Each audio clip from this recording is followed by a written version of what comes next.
Stage पे इस type की हरकतें, ऐसे क्या है ये? आप समाज में गए हो, एक जिम्मेदार व्यक्ति हैं, आपसे भविष्य है भोजपुरी का। है? मतलब क्या? कुछ भी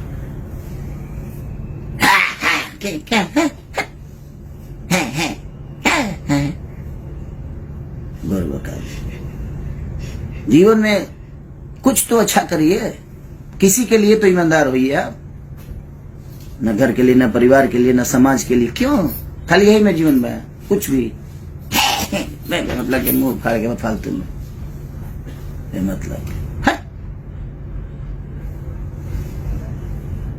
हमारा हंसी है। बताइए,